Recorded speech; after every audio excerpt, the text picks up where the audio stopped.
नमस्कार दोस्तों, मैं आपके अपने चैनल पर का स्वागत करती हूँ। आज का जो टॉपिक है वो है लिमिटेशन या डिमेरिट्स ऑफ लेबोरेटरी मेथड, यानी प्रयोगशाला विधि के दोष यानी अवगुण क्या होते हैं। देखिए, हर चीज़ का एक अवगुण और क्या होता है, गुण होता है। आज हम लोग पिछले वीडियो में हम लोग ने लेबोरेटरी मेथड के बारे में, उसके गुण के बारे में तथा इसके अवगुण के बारे में हम लोग ने पढ़ा था। आज हम लोग क्या पढ़ेंगे? आज हम लोग पढ़ेंगे प्रयोगशाला विधि के दोष, इसके बारे में हम लोग पढ़ेंगे। तो शुरू करते हैं। जो फर्स्ट आपका पॉइंट है यह विधि बहुत धीमी, सभी आयु वर्ग के विद्यार्थी के लिए उपयोगी नहीं हो पाता। यानी यह विधि बहुत धीमी विधि है। कैसे? देखिए, आपके बच्चे का स्ट्रेंथ आपका मान लेते हैं, आपके क्लास का स्ट्रेंथ है आपका 25 to 30। मैक्सिमम अगर प्राइवेट स्कूल की बात की जाए तो 40+ ही होता है। अगर एक एक बच्चे को एक्सपेरिमेंट आप कराओगे तो कम से कम आपको 10 मिनट आराम से लग जाएगा।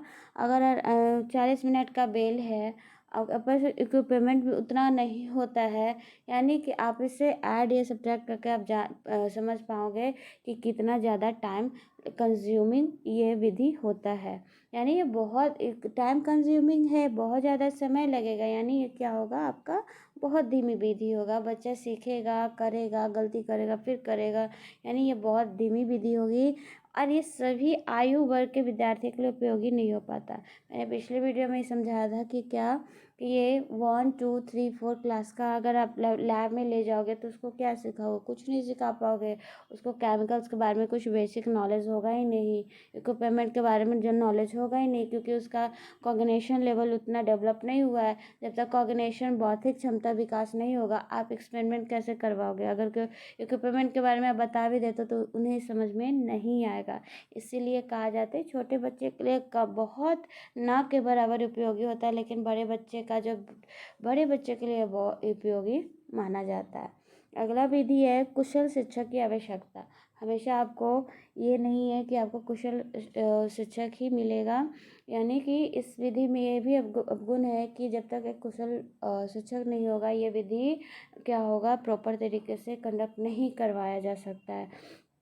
क्योंकि कुशल शिक्षक के पास ही क्या होंगे, सारा नॉलेज होगा, कैसे क्या करवाना है, कैसे यूज़ करना है, तभी हो पाएगा। ऐसे नहीं है कि कोई 2 3 4 प्राइमरी वाला शिक्षक आकर सीनियर क्लासेस को एक्सपेरिमेंट कराएगा, क्योंकि उनके पास नहीं करा पाएगा। क्यों? क्योंकि उनके पास ना क्षमता है ना अनुभव है। जब तक क्षमता या अनुभव नहीं होगा, हम क्या करेंगे, एक्सपेरिमेंट सही ढंग से नहीं कर पाएंगे। यानी कि ये भी हमारा अवगुण में होगा। क्या?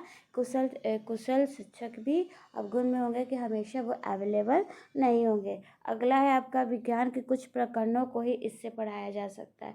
देखिए, आप विज्ञान को आप चाहोगे कि सारा प्रकरण जो है, टॉपिक है, हम इस विधि के द्वारा पढ़ाएं, तो आपका मुश्किल से 1 या 2 एक या 2 ही चैप्टर क्या होगा, कंप्लीट हो पाएंगे।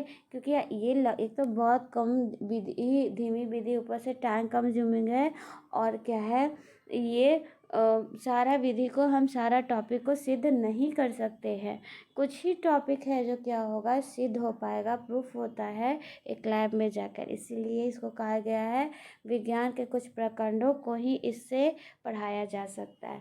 अगला है, फोर्थ है आपका खर्चीली विधि। ये खर्चीली विधि क्यों माना जाता है? क्योंकि देखिए, आपको बहुत सारे इक्विपमेंट की ज़रूरत होती है, केमिकल्स वगैरह, फिर उसका केमिकल्स है, कुछ और भी सब्सटेंस हो गए, उसके एक्सपायरी डेट होते हैं। जैसे और भी क्या हो गए, माइक्रोस्कोप, कंपाउंड माइक्रोस्कोप, ये सब चीज़ें बहुत महंगी आती है। यानी ये उसके साथ में इसकी देखभाल की ज़रूरत भी बहुत ज़्यादा होती है। यानी हम कह सकते हैं कि ये सब चीज़ों को मेंटेन करना बहुत ही मुश्किल हो जाता है। यानी ये विधि बहुत ही क्या एक्सपेंसिव, खर्चीली विधि मानी जाती है। उसके बाद है कम संख्या के लोगों की कक्षाओं में ही इस विधि का उपयोग किया जा सकता है। अब बड़ी कक्षाओं में करने के लिए अगर आप इस विधि के द्वारा जाओगे तो क्या होगा, आप करा ही नहीं पाओगे, ना सिलेबस कंप्लीट हो पाएगा, ना ही इस विधि के द्वारा सभी प्रकरण को पूरा कर सकते हैं। यानी जब आपके पास कम छात्र है, कम संख्या में छात्र है, तब इस विधि को आप क्या करेंगे, आप इसे कंडक्ट करवा सकते हैं सक्सेसफुली। अगर आपके पास ज़्यादा छात्र है तो ये विधि उतनी उत्तम नहीं मानी जाती है। अगला है सभी पाठ्यक्रम इससे नहीं पढ़ाया जा सकता। अगर आप चाहो कि पूरा ही हम पाठ्यक्रम साइंस का लैबोरेटरी मेथड प्रैक्टिकल के द्वारा पढ़ा दें तो ये संभव नहीं हो पाएगा। कुछ पॉइंट से प्रूफ ही नहीं होंगे। ये आपके पास समय कम रहता है, सिलेबस ज़्यादा रहता है, उसको पूरा करना होता है, क्योंकि एक बच्चे को सारे टॉपिक के बारे में, एक्सपेरिमेंट के बारे में क्या है नॉलेज होना चाहिए, बेसिक नॉलेज होना चाहिए। यानी कि आप सभी पाठ्यक्रम को इस विधि के द्वारा आप नहीं पढ़ा सकते हैं। उसके बाद है नकल प्रवृत्ति को भी बढ़ावा मिल सकता है। देखिए बच्चे क्या करते हैं, एक दूसरे को देखकर एक्सपेरिमेंट अगर बगल में सही हुआ तो बच्चे उससे पूछकर या देखकर क्या करते हैं, अपना एक्सपेरिमेंट पूरा कर लेते हैं। और उसके विधि में क्या हो जाएगा, उनको अगर फिर एग्ज़ाम में भी दिया जाएगा तो वही नकल के द्वारा ही पास करने की कोशिश करेंगे, क्योंकि उन्होंने जो सीखा था वो नकल के द्वारा ही सीखा था। यानी एक तरह से कहे तो बच्चे में क्या डेवलप हो रहा है, बच्चे में नकल करने की प्रवृत्ति क्या हो रही है, डेवलप हो रही है। तो देखिए ये कुछ डिमेरिट्स थे, डिमेरिट्स में बहुत सारे हैं। पहला देखिए कुछ डिमेरिट्स हम लोगों ने देखा, बहुत धीमी होगी, बहुत खर्चीली होती है, सारा पाठ्यक्रम इससे नहीं पढ़ाया जा सकता, कुछ ही पाठ्यक्रम इससे कंडक्ट कराया जा सकता है, नकल करने की प्रवृत्ति को बढ़ावा मिलता है, कम संख्या के छात्रों को ही इसमें उपयोग किया जा सकता है।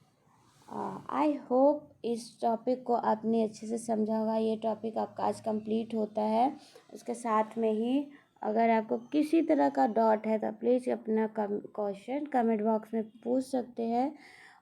अगर आपको ये वीडियो super अच्छा लगा हो तो प्लीज़ लाइक शेयर और सब्सक्राइब कर दीजिएगा। Thank you and have a good day.